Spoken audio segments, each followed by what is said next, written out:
오늘 오신 주일인데 오신 모든 분들 오늘 기도할 때 하나님이 주시는 의와 평강과 희락이 각자에게 임하시길 주님의 이름으로 축원합니다.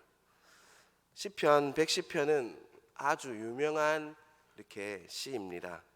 우리가 볼 때는 시편 1편 시냇가에 심은 나무가 철따라 열매를 맺고, 그리고 또 시편 또 23편 우리가 잘 알지 않습니까? 여호와는 목자시니 내게 부족함이 없으리로다. 이런 게 유명하다고 생각합니다. 또 시편 119편은 176절까지 있어서 너무 길기 때문에 또 유명한 것이 바로 시편입니다. 그런데 실질적으로 유명한 것은 바로 오늘 우리가 보았던 7절짜리 시편 110편입니다. 바로 신약 시대에 가장 유명했던 시가 바로 시편 110편이라고 볼 수 있습니다. 왜냐하면 시편 110편은 오실 메시아에 대한 확실한 약속이기 때문입니다. 바로 예수님에 대해서 다윗이 분명한 하나님의 감동으로 이렇게 기록한 책이기 때문입니다. 하나님의 감동으로 쓴 책이고, 이것을 통해서 많은 신약 성경이 또 이렇게 근거로 삼는 책이 바로 시편 110편입니다. 그래서 110편은 7절밖에 되지 않지만 신약 성경에는 약 17번 차례나 그리고 18번 차례 인용이 되었습니다. 즉 신약 성경에서 가장 많이 인용된 책이 바로 시편, 우리가 보았던 110편 시편입니다. 그렇다면 왜 신약 성경에서 시편 110편을 가장 많이 인용했을까요? 라는 질문이 있을 수 있습니다. 왜 그런지 먼저 1절을 보도록 하겠습니다. 여호와께서 내 주에게 말씀하시기를 내가 내 원수들로 내 발판이 되게 하기까지 너는 내 오른쪽에 앉아 있으라 하셨도다. 여러분, 이 시가 다윗의 시임을 우리는 표제를 보면 뭐라고 적혀 있죠? 다윗의 시라고 적혀 있을 것입니다. 표제는 분명히 다윗의 시라고 이야기하고 있고요. 1절에서 여호와께서 내 주에게 말씀하시기를 이렇게 했어요. 여기서 내 주는 누구냐 하는 것이 굉장히 이렇게 이 시편 110편을 풀어가는 키가 됩니다. 여기서 내 주, 여호와께서 내 주에게 말씀하셨으니까 하나님은 아니죠, 맞죠? 여호와께서 내 주에게 말씀하셨다, 하나님이 아닙니다. 그리고 또 다윗의 시죠. 다윗 표제가 분명히 다윗의 시라고 하고 있어요. 그렇다면 내 주는 다윗도 아닙니다. 그렇다면 그 당시 주라고 부를 만한 대상이 하나님도 아니고 왕도 아니고 그 대상이 누구냐 하는 것, 이것들이 많은 신학자들이 이렇게 해석했던 부분입니다. 누가 과연 내 주일까? 그래서 사람들은 여기서 어떤 생각을 했냐면, 하나님도 아니고 현직 왕인 다윗도 아니니까 내 주는 바로 누구죠? 하나님이 보내시는 누군가, 즉 하나님의 메시아, 하나님의 구원자일 것이라고 생각하게 된 것입니다. 그런데 하나님의 메시아가 누구냐 하면 바로 그 말씀에 대해서는 마태복음 22장 41절을 보면 우리가 알 수가 있습니다. 우리 한번 찾아보겠습니다. 마태복음 22장 41절.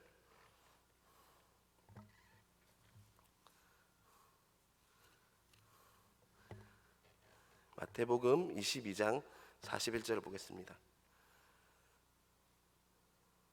이 마태복음 22장 41절은요, 바리새인들과 예수님의 논쟁이 붙습니다. 바리새인들은 예수님을 하나님이 보내신 사람이라고 인정하지 않습니다.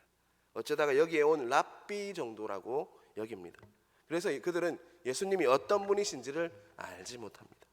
41절입니다. 바리새인들이 모였을 때 예수께서 그들에게 물으시되, 예수님께서 질문을 하고 있죠. 누구에게 질문합니까? 정말 그 당시 자칭 가장 거룩하고 완전하다고 여기고 있던, 스스로 완전하다고 여기고 있던 바리새인들에게 질문을 하고 있습니다. 42절입니다. 너희는 그리스도에 대하여 어떻게 생각하느냐? 누구의 자손이냐? 대답하되 다윗의 자손이니이다. 이렇게 이야기하고 있습니다. 바리새인들이 알고 있는 그리스도는 누구냐 하면 단순히 다윗의 자손. 다윗의 자손이라는 말은 다윗의 혈통, 계통에 있는 자가 바로 메시아다라고 이야기하고 있죠. 그 다윗의 자손일 뿐이지 다윗의 주일 수는 없는 것이죠. 그런데 43절 한번 보겠습니다. 이르시되 그러면 다윗이 성령에 감동되어 어찌 그리스도를 주라 칭하여 말하되 주께서 내 주께 이르시되 내가 내 원수를 내 발 아래에 들 때까지 내 우편에 앉아 있으라 하셨도다 하였느냐. 다윗이 그리스도를 주라 칭하였은즉 어찌 그의 자손이 되겠느냐 하시니. 우리가 44절 45절 보면 우리 시편 110편에서 보았던 내용들이 그대로 인용되고 있다는 것을 우리는 알 수가 있죠. 이 말이 중요한데 바리새인은 그 당시 뭐라고 주장했냐면 그리스도는 단지 다윗의 자손일 뿐이지, 즉 다윗의 자손, 다윗의 혈통일 뿐이지 그 다른 거는 중요하지 않다라고 여겼던 것입니다.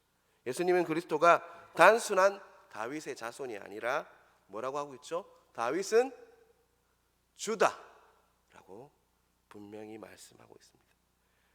혈통에서 났기 때문에, 다윗의 피가 흐르기 때문에 의미 있는 것이 아니라 시편 110편의 말씀처럼 다윗의 주님이기 때문에 의미가 있다라고 이야기하고 있는 겁니다. 즉 인간적인 계산으로 따지면 다윗이 선조이고 다윗이 할아버지입니다. 그래서 다윗이 더 위대해 보일 수 있습니다.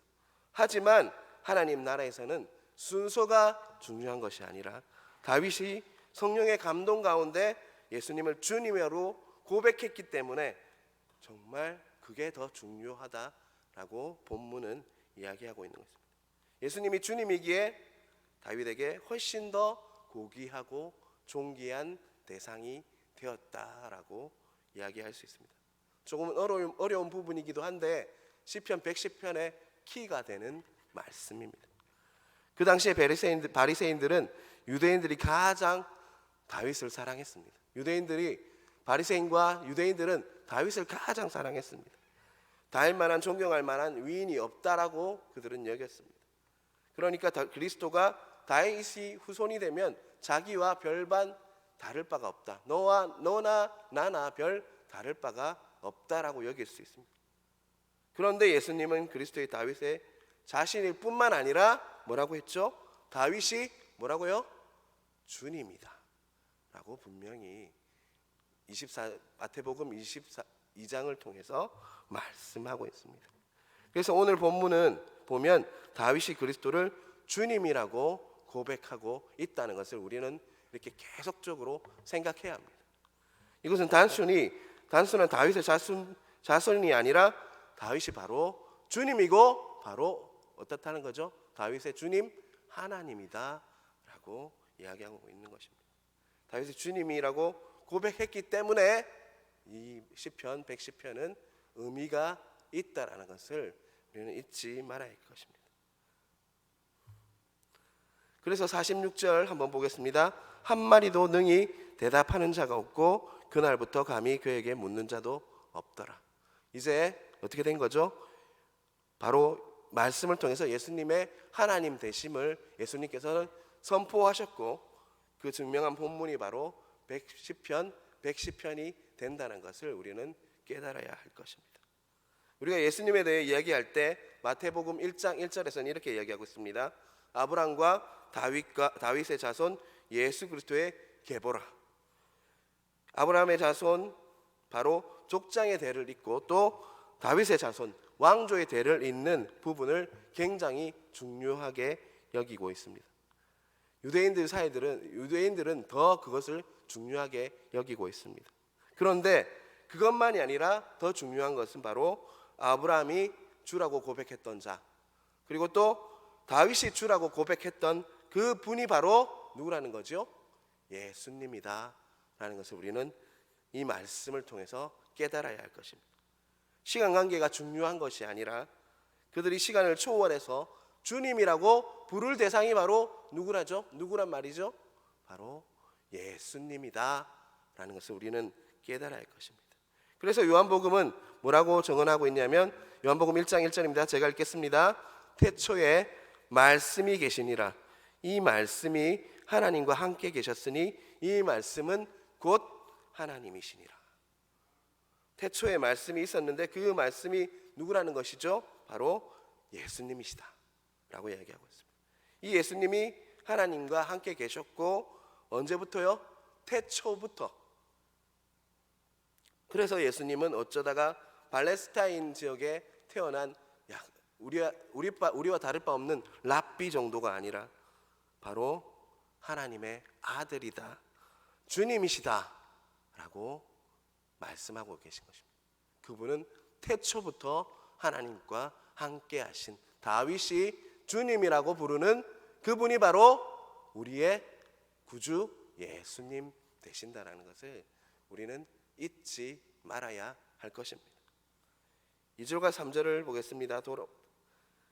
요한복음 2절 3절 제가 또 읽겠습니다. 그가 태초에 하나님과 함께 계셨고 만물이 그로 말미암아 지은 바 되었으니 지은 것이 하나도 그가 없이는 된 것이 없느니라. 태초에 천지를 창조하실 때부터 예수님이 하나님과 함께 계셨고 같이 천지를 어떻게 했다는 것이죠? 창조하셨다는 것을 우리는 잊지 말아야 할 것입니다. 그리고 요한복음 1장 14절에는 이렇게 말씀하고 있습니다. 말씀이 육신이 되어 우리 가운데 거하심에 우리가 그의 영광을 보니 아버지의 독생자의 영광이요 은혜와 진리가 충만하다, 이렇게 말씀하고 있습니다. 그 태초부터 있던 말씀이 육신이 되어서 우리 가운데 거하시고 그분이 바로 예수님, 예수 그리스도라고 말씀하고 있는 것입니다.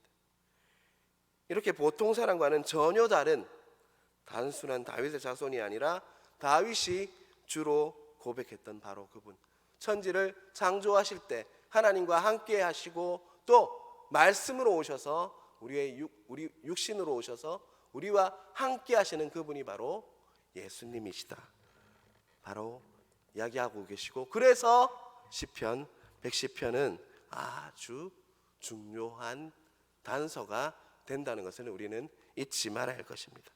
이런 바탕으로 다시 시편 110편으로 한번 돌아가 보겠습니다. 시편 110편 1절 제가 읽겠습니다. 여호와께서 내 주에게 말씀하시기를 내가 내 원수들로 내 발판이 되게 하기까지 너는 내 오른쪽에 앉아 있으라 하셨도다. 여호와께서 내 주에게 말씀하시기를, 이렇게 얘기했죠. 여기서 내 주는 누구죠? 이제 우리는 알 수 있죠. 내 주는 누구요? 바로 예수 그리스도이십니다. 내가 내 원수들로 내 발판이 되게 하기까지. 그렇다면 원수들이 발판이 되는 날이 언제냐면 바로 고대 근동의 왕들은 전쟁에서 승리하면 적군을 자기 발 아래에 이렇게 놓고 뭉개어 버렸습니다. 그래서 대외적으로 승리를 알렸습니다. 바로 그처럼 내가 내 원수들을, 예수님의 원수 그들을 어떻게 한다는 것이죠? 발로 뭉개는 날, 그 날이 바로 우리가 승리하는 날이라고 하죠. 그렇다면 예수 그리스도의 원수는 누구입니까? 바로 하나님의 자녀들을 얽어매고 구원받지 못하게 하고 하나님의 자녀가 되지 못하게 하는 원수들, 가로막고 있는 세상의 권력, 세상의 권세가, 그리고 사단 마귀가 바로 원수가 된다는 것입니다. 그런데 예수님께서 어떻게 하신다는 말씀이죠?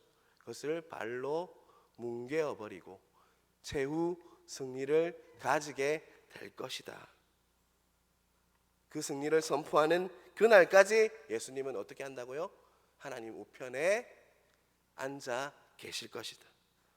하나님에 대해 높아진 모든 권세를 다 밟아서 뭉개어버리고 승리를 선언하는 때까지 예수님께서는 하나님 우편에 앉으셔서 이 땅을 통치하고 다스리고 계실 것이다 라고 예언하고 있는 바로 그 부분이 바로 시편 110편입니다. 바로 그 중에서도 1절 아주 중요한 말씀이라고 우리는 알 수가 있는 것입니다. 하나님은 온전한 승리를 이루어질 때까지 하나님의 우편에 앉아 계시는 분으로 말씀하고 계십니다. 그분이 바로 예수 그리스도이시다.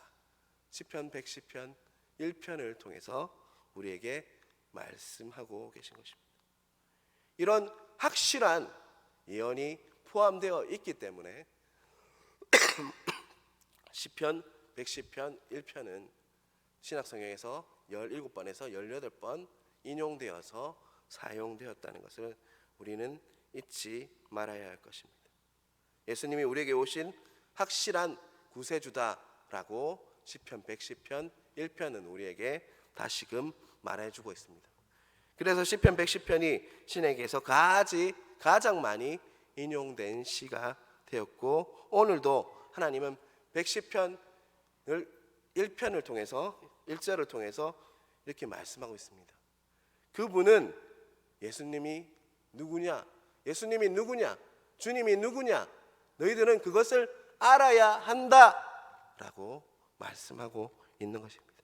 예수님은 그냥 신약 시대에 몇몇 제자들이 우리 스승님 참 말씀이 좋으니까 그냥 우리 스승님의 말씀을 한번 전해보자, 사람들의 마음을 모아서 추대한 그런 종교 지도자가 아니라 언제부터 아주 옛날, 우리가 상상할 수 없는 그 옛날부터 그분은 태초부터 계신 하나님의 영광이요, 다윗이 성령의 감동을 받아서 기록했던 하나님의 아들 주님이었다는 것을 110편 1절은 분명히 확실하게 우리에게 말씀하고 있습니다.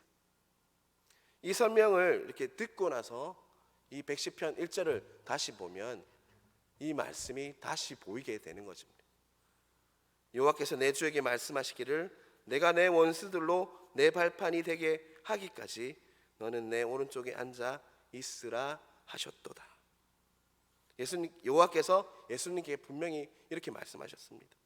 내 원수들이 내 발판이 되기까지, 최후 승리를 얻기까지, 예수님께서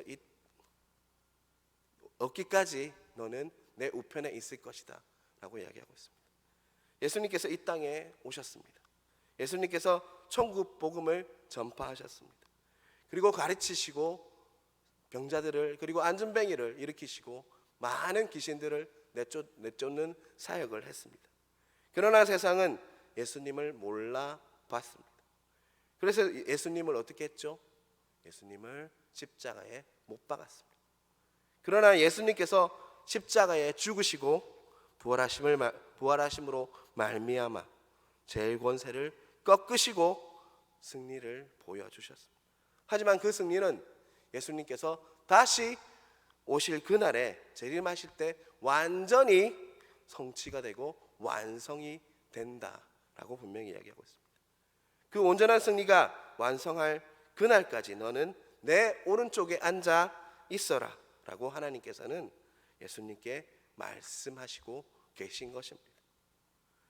이렇게 보니까 시편 110편 1절은요 예수님의 초림과 예수님의 재림, 다시 오심, 그리고 예수님의 승리를 거두신 최후 승리를 모두 포함하고 있는 내용이 바로 시편 110편이라는 것입니다. 어떻게 1절 한 절 안에 예수님의 오심, 그리고 예수님의 다시 오심, 승리, 최후 승리를 다 포함하고 있는지, 모든 것을 담아둘 수 있을까라는 생각이 제게 생겼습니다. 과연 다윗은 천재였던가? 다윗은 굉장한 문필가였던가? 굉장한 시인이었던가?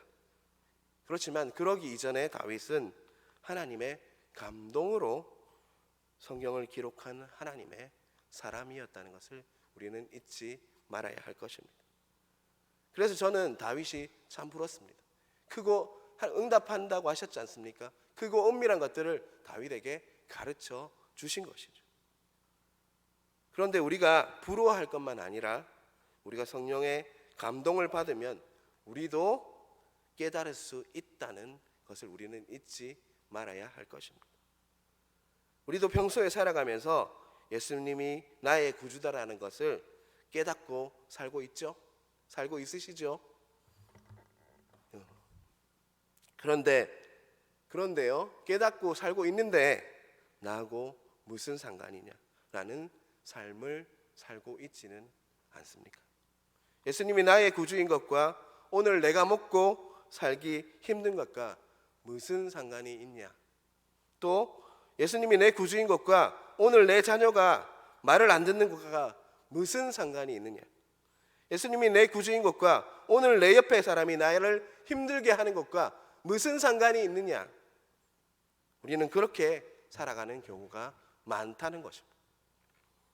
예수님이 구주인 것을 우리 인생의 가장 큰 명제이고 가장 중요한 문제입니다. 우리의 모든 것을 다시 한번 정립할 수 있는, 리셋할 수 있는, 새롭게 할 수 있는 그것이 바로 예수님이 나의 주님이시고 나의 구원주라는 것을 깨닫고 그것을 내 가슴에 새기는 것입니다. 왜 이 말씀을 오늘 우리에게 주시는가? 예수님은 그리스도이시다. 예수님이 우리 삶을 최후의 승리로 인도해 가시는 너의 삶의 주인이다라고 우리에게 말씀하시고 계신 것입니다. 다시 한번 우리에게 우리 마음에 예수님이 모실 것을 여러분에게 강구합니다. 다시 한번 인생의 문제, 환경의 문제, 다른 어떠한 것을 보는 것이 아니라 예수 그리스도를 내 마음의 구주, 주인으로 받아들이는 그런 역사가 오늘 새벽 있기를 간절히 바랍니다.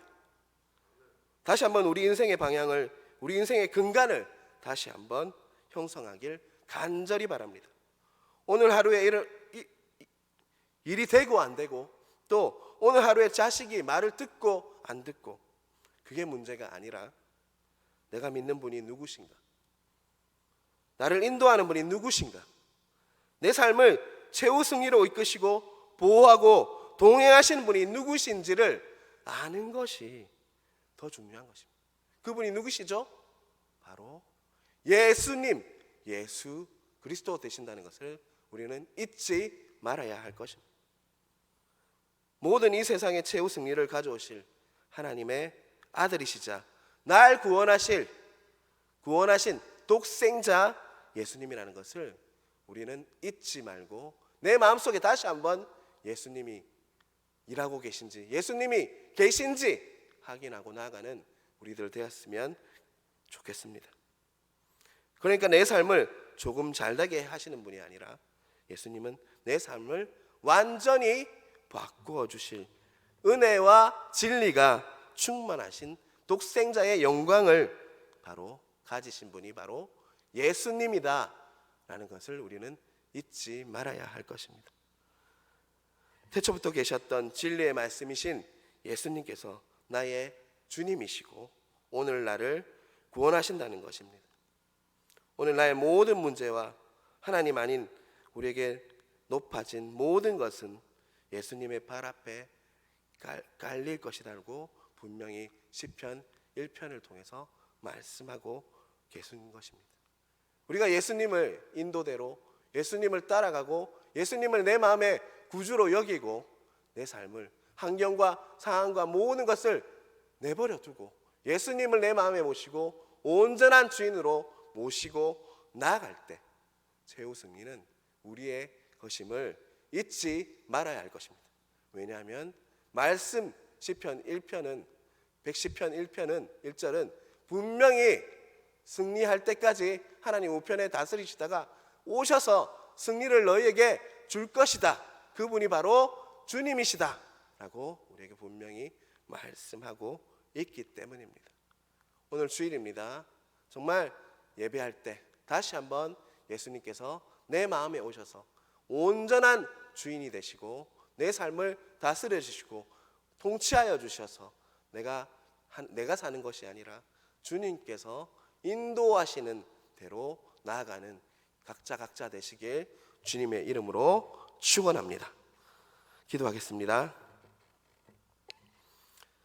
우리는 살아가면서 우리에게 주어진 환경과 상황에 휩싸여서 우리의 삶을 온전히 바꾸시고 최후 승리를 가져오게 하실 예수 그리스도를 잊고 살 때가 많습니다.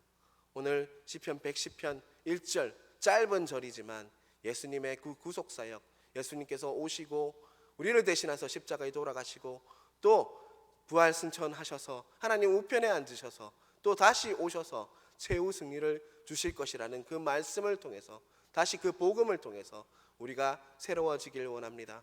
하나님, 오늘 주일입니다. 다른 어떠한 것도 기대하지 않고 오직 예수 그리스도 나의 구원이시고 나의 주인이신 그분만을 받아들이고 그분만에 집중하는 하루 될 수 있도록 역사하여 주시옵소서. 11월 3일 10일 하나님 정말 새가족 초청 큰 잔치로 우리가 나아갑니다. 잘 준비하게 하시고 그날 많은 영혼들이 예수 그리스도 그분을 믿는 일들이 일어날 수 있도록 역사하여 주시옵소서. 또 구호대가 있습니다. 구호대 속에 역사하여 주셔서 교구마다 하나 되어서 정말 예수 그리스도를 나타내는 그런 날로 사용하여 주시옵소서.